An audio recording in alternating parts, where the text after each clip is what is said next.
Hey everyone, welcome back to the channel. So today we have another quick tip video and it's going to be regarding fan clutches like the one right next to me. Now before we go ahead and begin, if you haven't subscribed to the channel, hit the subscribe button down below and definitely smash the like button because it helps the channel out. And with that said, let's go ahead and get started on today's video.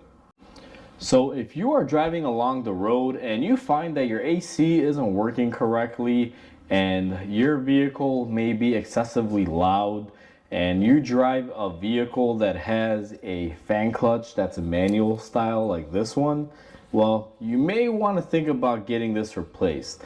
It's a very common item that goes bad, and I see this thing failing left and right sometimes causing even the fan blades to shatter when these fully lock up and your fan's rotating at pretty much engine speed. So this is a common cause on a lot of cars. Now here's the thing, not every car has one of these. Most modern cars nowadays have gone to a electrical fan. You still find these in some pickup trucks. That's primarily where you see them nowadays. Also in bigger trucks like, heavy duty trucks. But for the most part, there's usually some electronic control on these on newer stuff if they wind up using this exact same style. I know Ford's really big on their diesels where they have a fan clutch like this, but they also have a sensor and everything built into it and has an electrical lead hookup that if it ever goes bad, it knows and it tells you to replace it. But if you're driving something like, let's say, a older Ford that has one of these, you may just be driving along and you may find that, let's say, your AC isn't working correctly or it's not blowing as cold. This can be a failure point because this may fail to engage, to be drawing all the air in to your condenser to cool you down. Another thing that you may have an issue with on these is you may hear the fan roaring, and it's quite a sound. For those of you that have ever heard a fan roaring up, you'll know exactly what I'm talking about. And that could be that this fan clutch is bad and in a lock position. Now these typically fail in a unlocked position, but sometimes they will just clamp up and just lock into it and basically cause your fan to overdrive itself and basically spin at whatever RPM your engine's spinning. Sometimes that'll cause fans to shatter.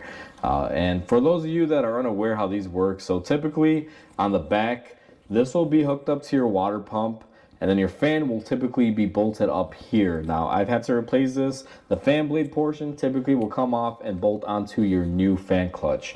So when you typically hold this, it'll be this in the center and then the fan blades, radiating out of it. And then this hooks up to your water pump where your pulley is and gets driven by the belt and basically all spins. Now this one in particular was replaced because the vehicle in question had a radiator failure due to rubber getting on it, and there's some rubber on here. I don't know how well the camera can see it, so we just opted to replace it as a safety thing. But basically the way this works is this shaft can spin freely. I don't know how well the camera is going to pick it up there. So basically when your fan is attached to this can spin freely or tighten up, causing the fan to rotate with this spanner on here. And all really is controlled by this little thermocoupling here. The way this works is depending on how hot the spring gets, there's a fluid in here that can basically become liquid or harden up. And when it becomes liquid, I believe, if I got it correctly, it allows the two halves to meet, therefore causing this shaft to lock with the whole assembly, kind of like a clutch in a way, and causes the whole assembly to spin. Now typically you can see this one is spinning.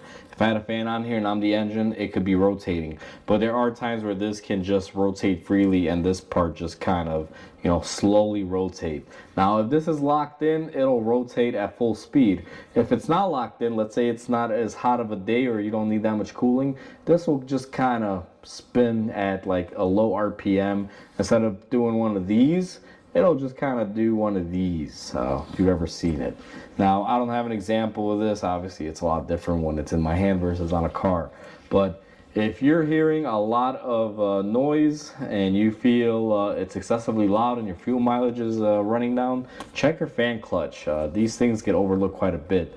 And if, let's say, you don't have proper cooling or heating, or let's say your car's overheating, and everything looks good and you got a mechanical one of these, check this out. The way to test them is basically run your car and see if the fan is spinning with it. Sometimes you'll find that the fan never releases, and that'll indicate that this is bad if it's locked into the on position.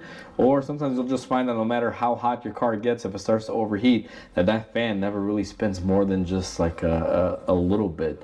And then, you know, it'll just kind of freewheel in there. That'll also indicate that these are bad, because typically these will freewheel when the vehicle is cold. As it gets up to operating temperature and that radiator heat hits the spring, it'll cause the chain reaction to either lock or unlock this to engage the fan or disengage. And that's kind of how it works. Think of it almost like a thermostat in a way, but, you know, working with air. Whatever the heat of the radiator that radiates on here will engage this fan more and more. And this has stages. It's not just on and off. This thing can blow partially to full. It's kind of like a variable resistor in a way, where it can kind of change the speed of the fan depending on the heat that's hitting this spring, causing the reaction on this assembly. So, you know, definitely something to look at.